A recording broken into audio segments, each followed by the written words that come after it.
और white board clear है?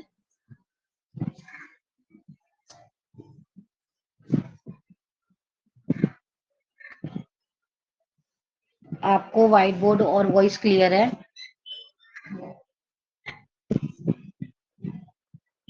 ठीक है, तो आज हम पढ़ने वाले हैं। मुझे 1 सेकंड दीजिए, बस 1 सेकंड दीजिए, मतलब 1 मिनट दीजिए, जरा थोड़ा चार्जिंग का कम लीजिए।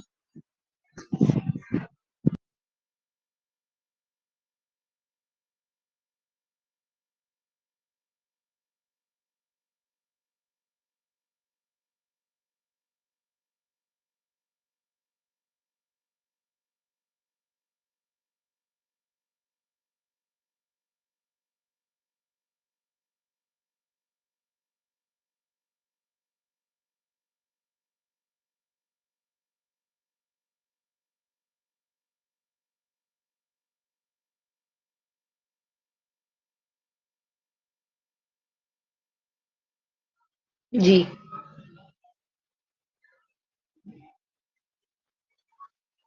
तो आज हम पढ़ने वाले हैं बाल केंद्रित शिक्षा।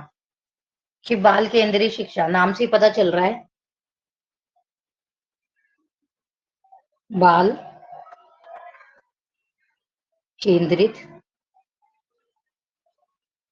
शिक्षा मतलब child centre education. Child centre, ये ई है, ठीक है, सेंटर एजुकेशन, ठीक है। नाम से ही पता चल रहा है कि जिस शिक्षा की हम बात करने वाले हैं वो किसके इर्द गिर्द है। उसका सेंटर कौन है? उसका सेंटर है बच्चा, यानी जो बच्चे के इर्द गिर्द रहे, या बच्चे का मनोविज्ञान, यानी बच्चे को जान पहचान कर, बच्चे को अपना सेंटर बनाकर शिक्षा प्रदान कर देनी चाहिए, ठीक है। तो बालक के मनोविज्ञान यानी उसकी साइकोलॉजी को, हर बच्चे की अपनी साइकोलॉजी अलग होती है। हर बच्चे का पढ़ने का तरीका अलग होता है, हर बच्चे का सीखने का तरीका अलग होता है, हर बच्चे का समझने का तरीका अलग होता है, ठीक है। तो हर बच्चे का साइकोलॉजी को समझते हुए शिक्षा की व्यवस्था करना एवं उसकी कठिनाइयों को दूर करना ही बाल केंद्रित शिक्षा है। हमें क्या करना है? बच्चों की बच्चों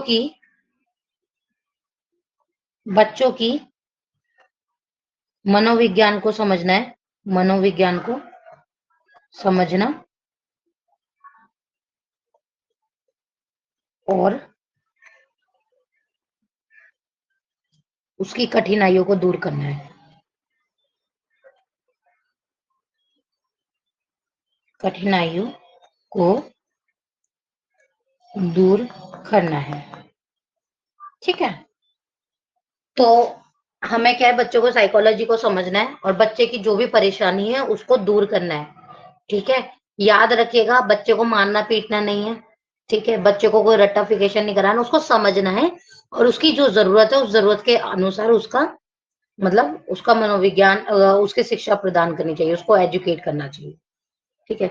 विभिन्न कालों में शिक्षा का स्वरूप भिन्न भिन्न रहा है, अलग अलग टाइप से।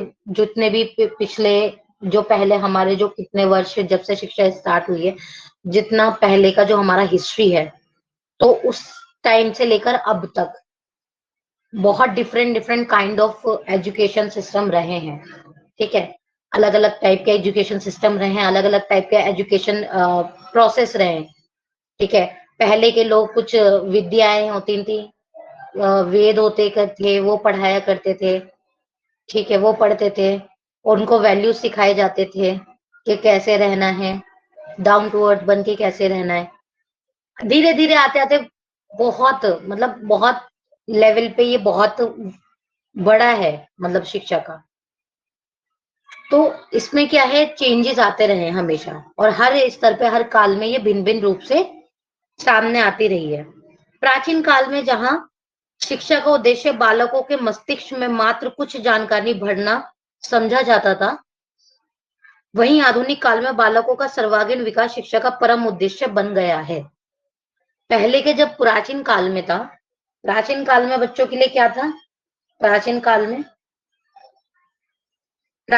में बच्चों के मस्तिष्क यानी दिमाग में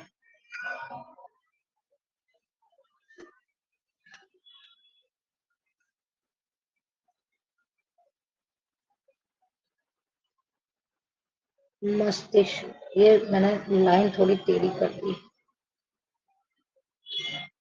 ठीक है। प्राचीन काल में बच्चों के मस्तिष्क में कुछ थोड़ी बहुत जानकारी बच्चों के दिमाग में भरी जाती थी, कुछ मात्र कुछ मात्र जानकारी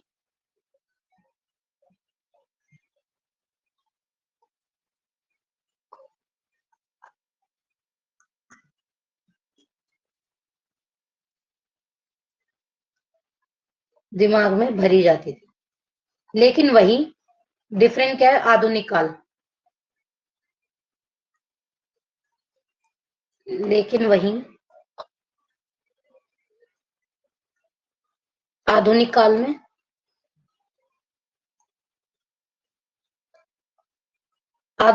क्या हो गया, बच्चों को उसका जो सर्वांगीण विकास है यानी सर्वगुण उसका जो विकास है, पूरा तरीके से जो विकास है वो किस पे आधार है, वो पूरा का पूरा शिक्षा पे आधार है, ठीक है।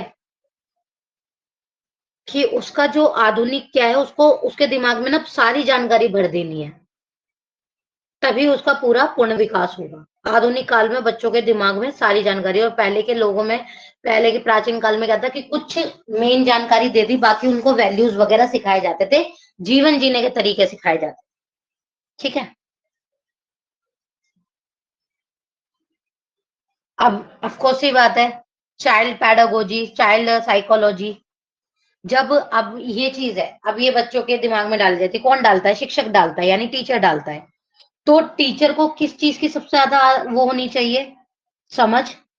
टीचर को सबसे ज्यादा किस चीज की समझ होनी चाहिए, टीचिंग साइकोलॉजी, ठीक है। बच्चे की चीज को समझ के बच्चे की साइकोलॉजी को समझ के टीचर को अपनी एक मेथड्स बनाने चाहिए, और उस मेथड से बच्चे को शिक्षा प्रोवाइड करनी चाहिए, ठीक है, एजुकेशन प्रोवाइड करनी चाहिए। शिक्षक के लिए बाल मनोविज्ञान की उपयोगिता इसलिए भी जरूरी है, यानी शिक्षक के लिए बाल मनोविज्ञान क्यों जरूरी है, बाल मनोविज्ञान क्या होता है, यानी चाइल्ड साइकोलॉजी, मनोविज्ञान साइकोलॉजी होता है ना, बाल मनोविज्ञान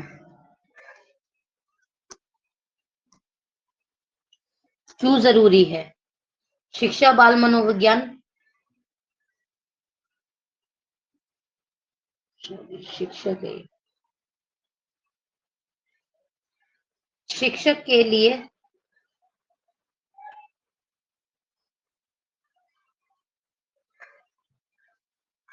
बाल मनोविज्ञान इसलिए भी जरूरी है क्योंकि शिक्षक बच्चों को सिर्फ पढ़ाई नहीं सिखाता, यानी बच्चों को सिर्फ एजुकेशन या बुकों की किताब नहीं सिखाता, बल्कि उनको प्रॉपर तरीके से उनकी पर्सनालिटी डेवलपमेंट भी करता है, उनकी पर्सनालिटी डेवलप भी करता है, ठीक है। शिक्षक के लिए बाल मनोविज्ञान इसलिए भी जरूरी है क्योंकि वह बच्चों का पूर्ण विकास करने में, बच्चों के लिए मतलब वो शिक्षा का जो उपयोग है वो बच्चों के लिए अनुशासन, व्यवहार, जागरूकता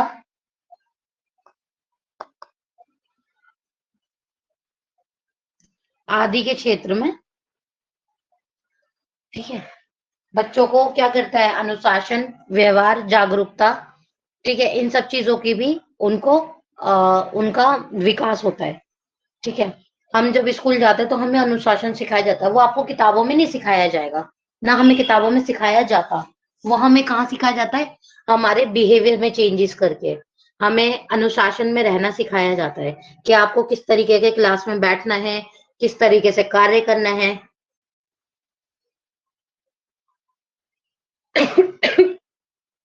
किस तरीके से आपको बात करनी है, आपको किस प्रकार का व्यवहार करना है, ठीक है, बड़ों से कैसा व्यवहार करना है, बच्चों से कैसा व्यवहार करना है, अपने साथियों के साथ कैसा व्यवहार करना है, ठीक है। आपको एक एक अलग तरीके की नैतिकता सिखाई जाती है, ठीक है, आपको वैल्यू सिखाए जाते हैं। क्लियर है?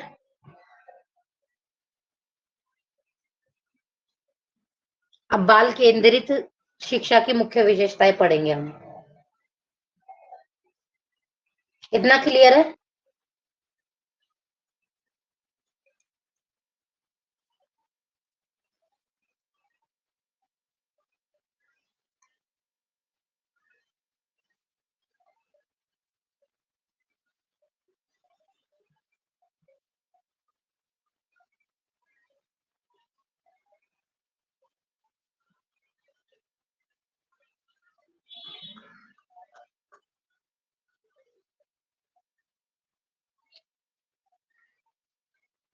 पहले बताइए, यहां तक क्लियर है आपको?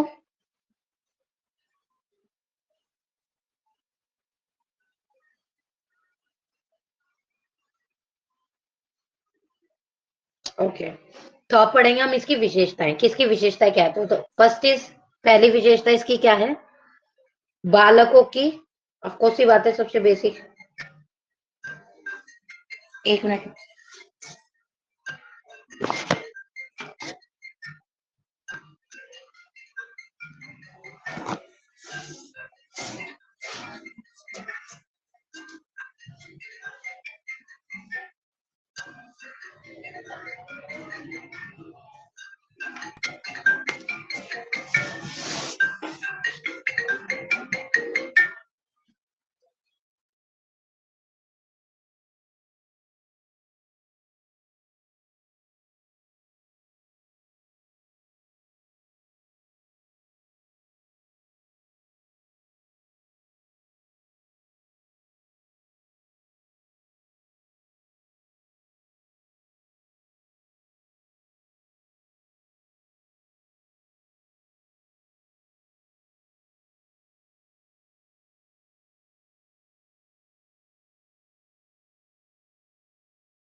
या सॉरी।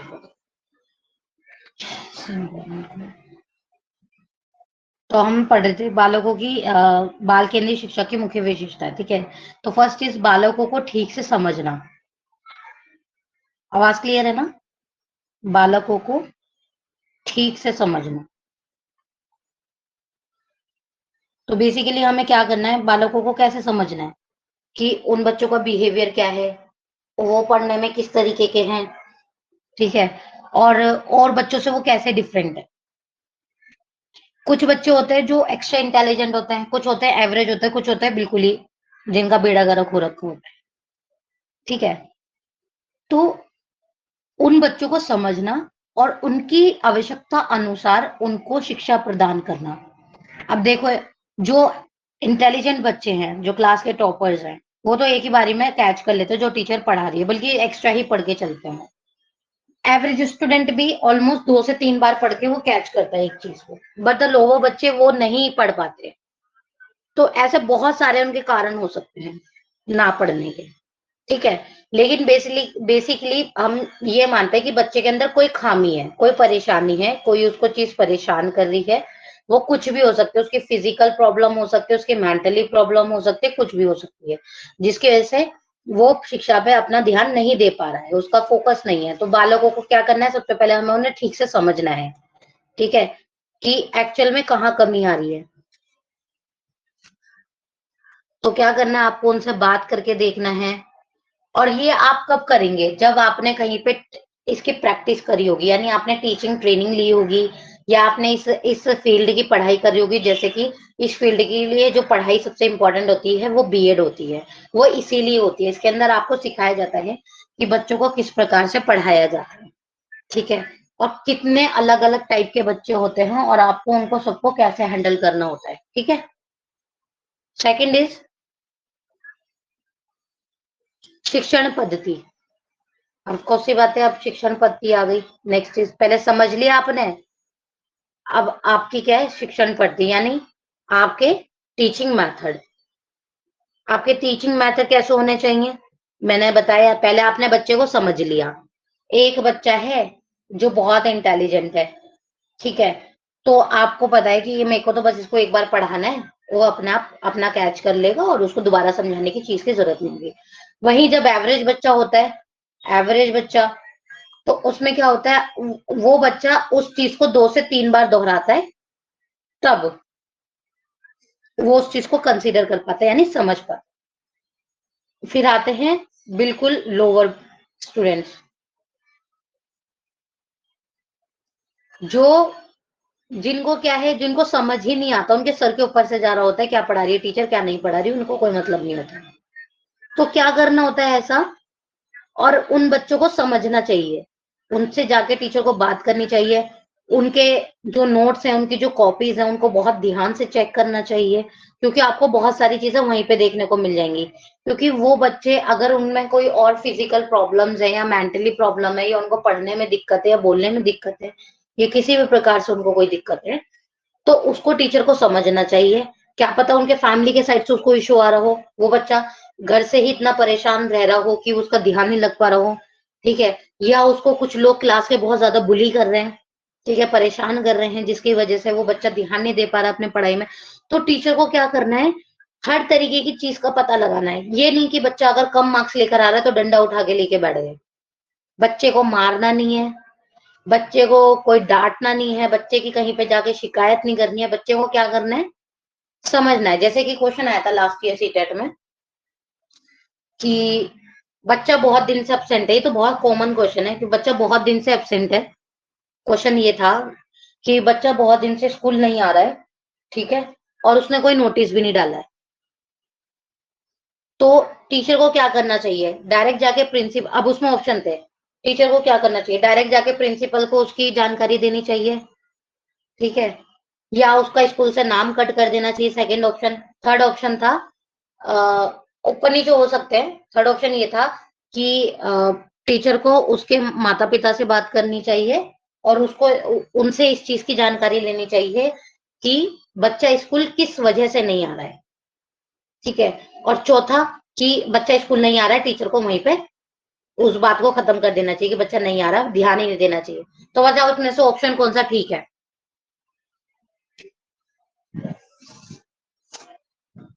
बताएं आप, इसमें से ऑप्शन कौन सा ठीक है।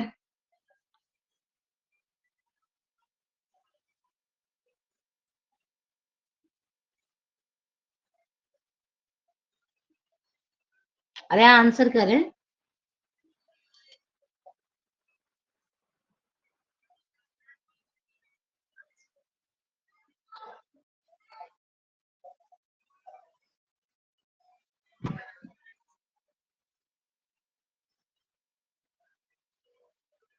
मैं कह रही हूँ आंसर करें, मैंने आपसे अभी क्वेश्चन पुट करा है। लगता है आप क्लास में ध्यान नहीं दे रहे हैं।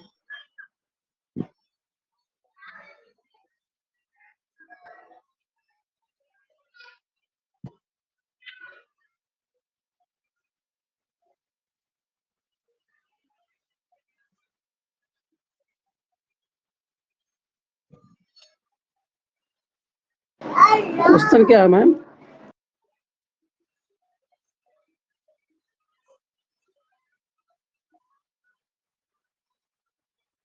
मतलब आप क्लास में नहीं, आप अगेन मेरे से क्वेश्चन पूछ रहे हैं कि क्वेश्चन क्या है मैम। मैंने अभी आपको इतना बड़ा क्वेश्चन डिफाइन करा है, पूछा है, और आप मुझसे अब यही पूछेंगे क्वेश्चन क्या है मैम। दैट मीन्स आप क्लास में एक्टिव नहीं है, आप क्लास में हैं बट होकर भी नहीं है।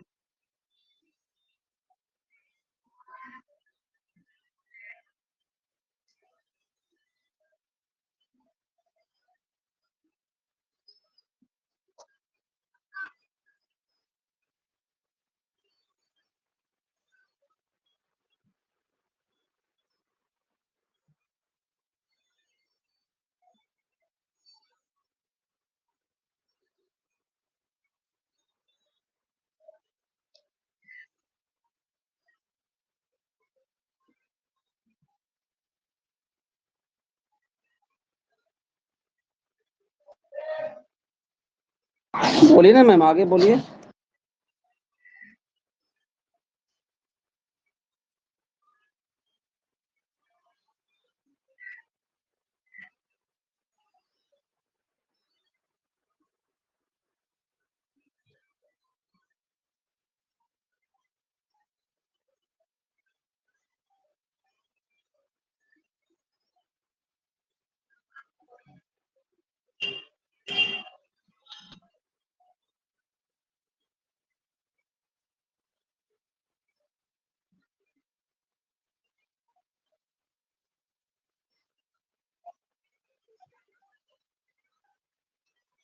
खैर, मैं आंसर बता देती हूँ। इसका आंसर है आंसर नंबर 3।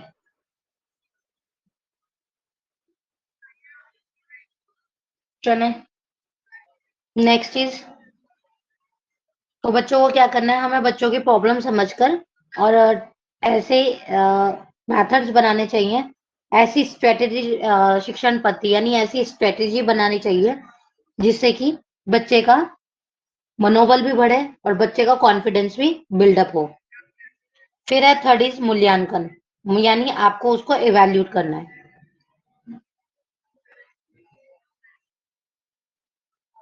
मूल्यांकन एवं परीक्षण विधि, यानी आपको क्या करना है, बच्चे का इवैल्यूएशन किस तरीके से करना है और टेस्टिंग मेथड कैसे बनाना है। Evaluation and testing method.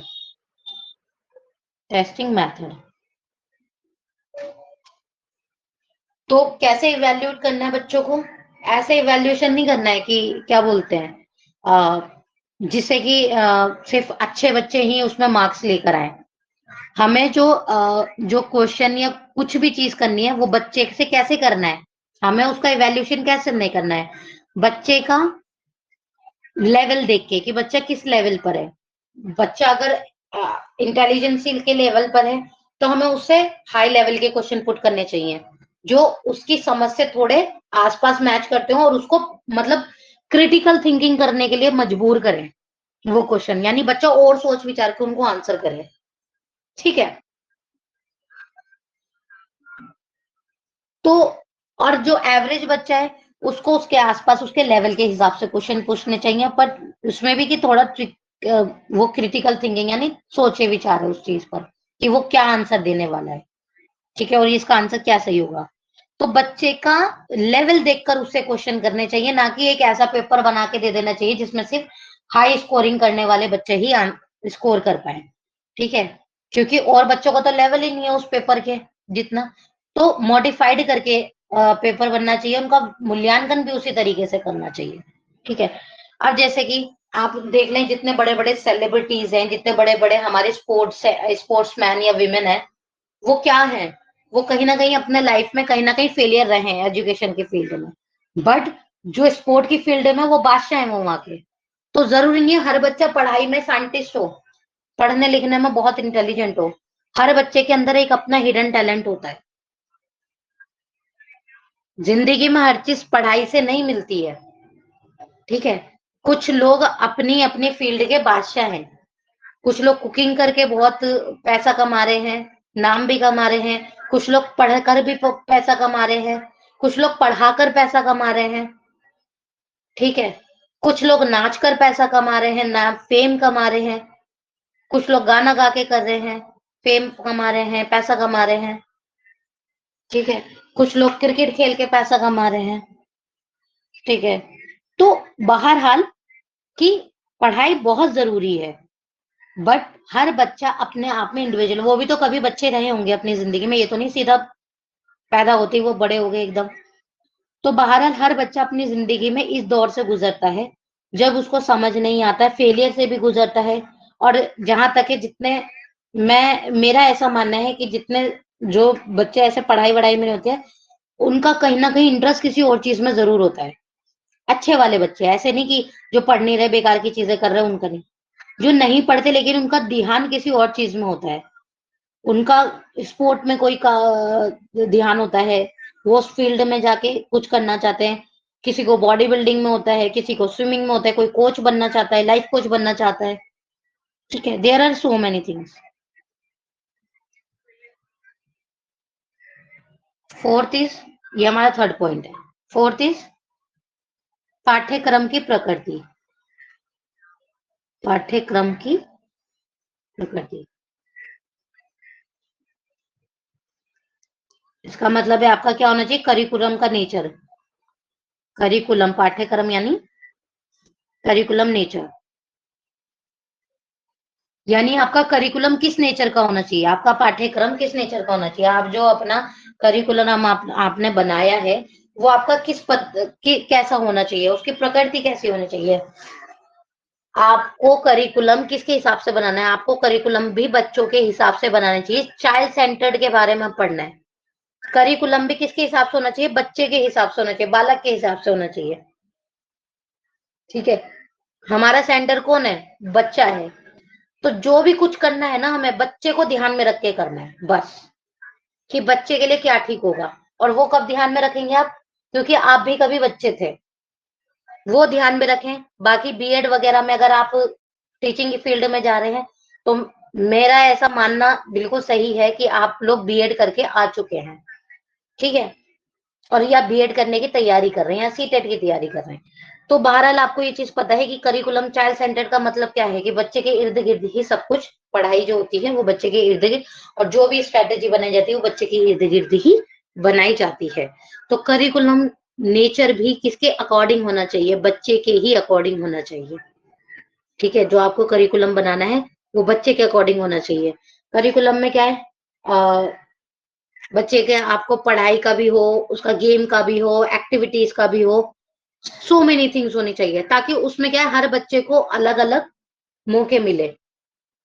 मान लीजिए सिर्फ आपने पढ़ने पढ़ने का सामान डाल दिया करिकुलम में, तो जो पढ़ने वाले बच्चे होंगे वो तो खुश होंगे पढ़ाई को लेके, लेकिन जो पढ़ने वाले बच्चे नहीं होंगे, जिनको एक्टिविटी करने में मजा आता है, जिनको गेम्स खेलने में मजा आता है, ठीक है, जिनको नेशनल लेवल पे खेलना चाहते हैं, स्टेट लेवल पे खेलना चाहते हैं, जिनको स्पोर्ट्स में मजा आता है, जिनको एक्टिविटीज में मजा आता है, कोई सिंगिंग के लाइन में जाना चाहता है, कोई किसी एक्टिविटी में जाना चाहता है, कोई योगा एक्टिविटी में जाना चाहता है, तो उनको भी आपको पाठ्यक्रम आपका इतना लचीला होना चाहिए। आपका पाठ्यक्रम क्या होता है, लचीला होना चाहिए, फ्लेक्सिबल होना चाहिए, ठीक है। लचीला फ्लेक्सिबल होना चाहिए, जिसके अंदर आपको क्या होता है, हर चीज हो, आपके बच्चे का पढ़ने का भी हो, बच्चे का उसमें खेलने का भी हो, बच्चे का उसके अंदर एक्टिविटीज भी हो, जिसमें क्या है बच्चों का पूर्ण विकास हो, ठीक है। द फिफ्थ पार्ट इज व्यवस्थापन। व्यवस्थापन एवं अनुशासन का प्रयोग।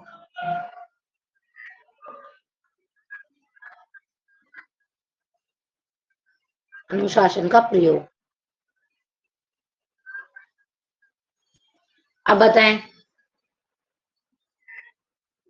विद्यालयों के अंदर अगर एक तरीके की व्यवस्था ना हो, एक तरीके का अनुशासन ना हो, क्या वहां के बच्चे कभी अच्छी तरीके से पढ़ाई कर सकते हैं? कभी नहीं कर सकते।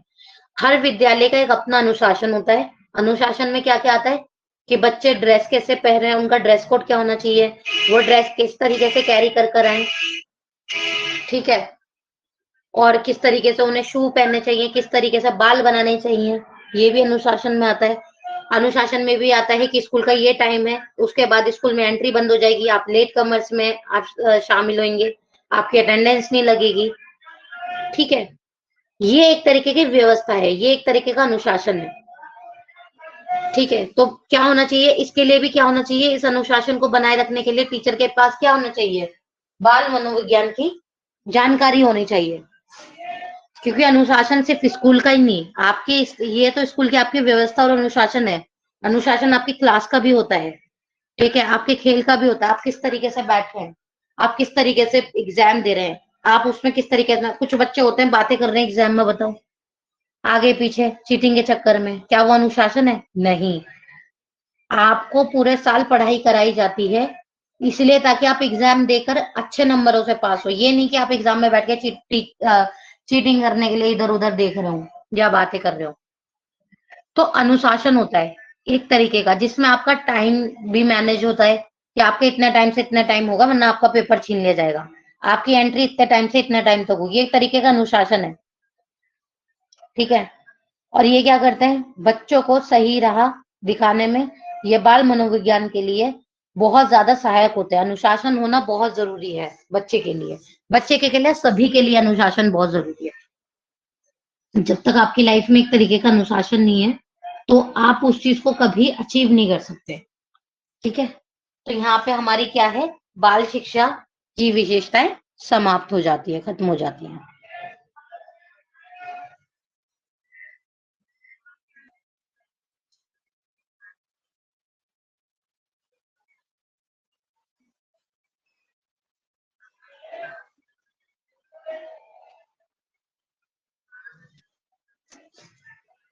नेक्स्ट चीज, जो नेक्स्ट टॉपिक है वो है प्रगतिशील शिक्षा। प्रगतिशील शिक्षा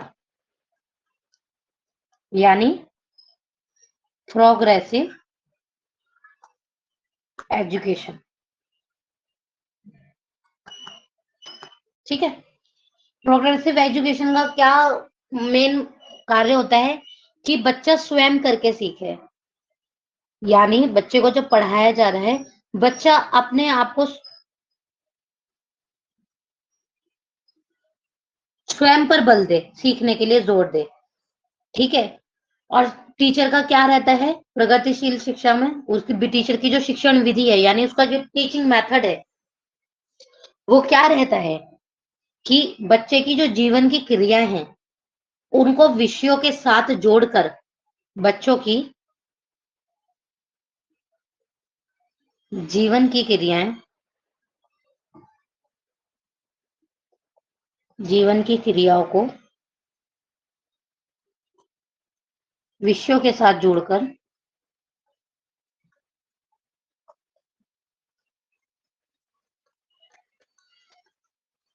विषयों के साथ जोड़कर एकता स्थापित की जाए, एकता स्थापित की जाए, ठीक है। बच्चों की बच्चों की जीवन की क्रियाओं को विषयों के साथ जोड़कर क्या करनी चाहिए, एकता स्थापित करनी चाहिए, जिससे कि बच्चों के लिए एक तरीके से जो एजुकेशन है वो कहीं ना कहीं एक इंटरेस्टिंग वो बन जाए और बच्चे का क्या है दोनों तरफ का कल्याण हो, यानी उसकी शिक्षा प्रणाली भी अच्छे से चले और उसके जीवन के जो तौर तरीके हैं वो भी और अच्छे से गतिशील हो। और इस शिक्षा में प्रोग्रेसिव एजुकेशन में क्या ध्यान दिया जाता है बच्चों का क्या ध्यान दिया जाता है? बच्चों की रुचि को महत्व दिया जाता है, बच्चों की यानी इंटरेस्ट को, रुचियों को, उनके इंटरेस्ट को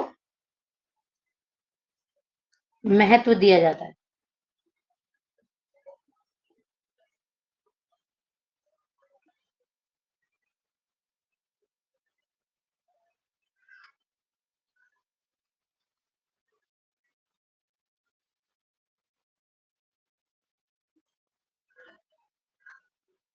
अनुशासन का महत्व दिया जाता है।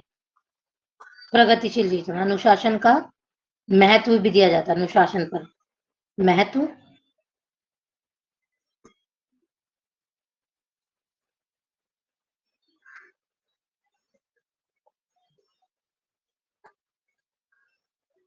महत्व दिया जाता है। ठीक है, अनुशासन पे। और प्रगतिशील शिक्षा का क्या है कि प्रोग्रेसिव क्लासरूम यानी प्रोग्रेसिव एजुकेशन, शिक्षण पद्धति आपकी सबसे टॉप की होनी चाहिए। ठीक है, आपको बच्चे के ही इर्द गिर्द चीजें करनी चाहिए। ठीक है, जिससे कि आपका क्या होगा,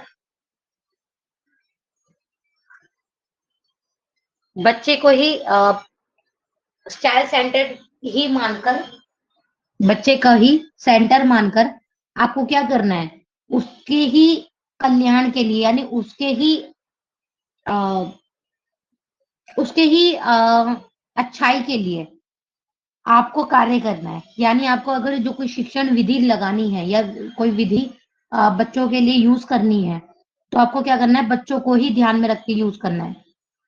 ठीक है, अब आप जो शिक्षण विधि यूज कर रहे हैं, ठीक है, बुक से पढ़ाने वाली, बच्चे नहीं समझ रहे। जो बुक में रट्टाफिकेशन है, बुक में जो स्टोरीज दे रखे बच्चे नहीं समझ रहे, तो आपको क्या करनी है, आपको अपनी काल्पनिक स्टोरीज बनानी है बच्चों को नॉर्मल उसको भाषा में समझाकर। ठीक है, ताकि बच्चों के लिए वो चीज इजी हो जाए। बच्चों को अनुशासन कैसे सिखाना है, बच्चों की रुचियों में महत्व देना है, यानी बच्चों का इंटरेस्ट किस चीज में है। बच्चों का इंटरेस्ट है कहानी सुनने में, तो क्या करना है, कहानी सुनाते सुनाते बच्चों को पढ़ाई करवानी है। ठीक है, कोई स्टोरी है, आपको वो स्टोरी को बदलकर अपनी स्टोरी में बनाकर और उसको पढ़ाना है। ठीक है,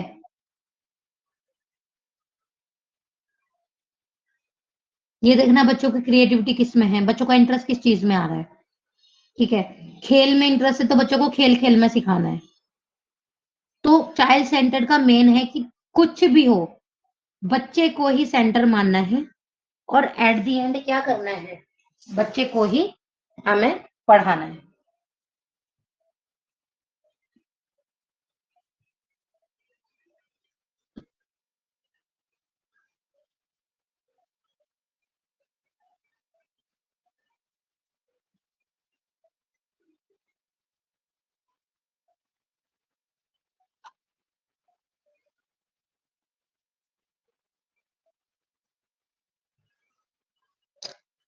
क्लियर है?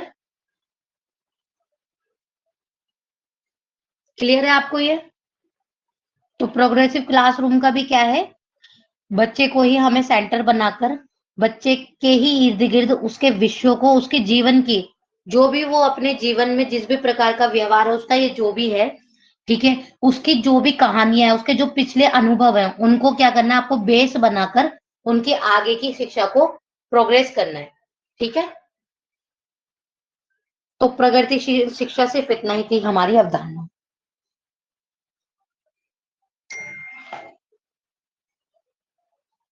क्लियर है आपको ये?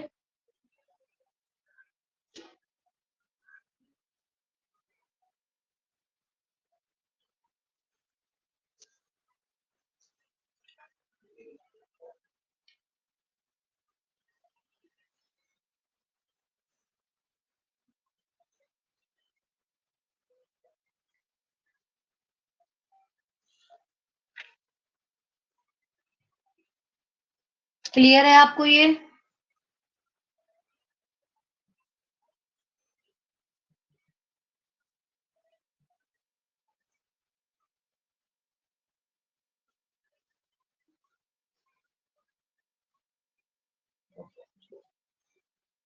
तो द नेक्स्ट टॉपिक हम कल करेंगे, बुद्धि निर्माण का संरचनात्मक विचार।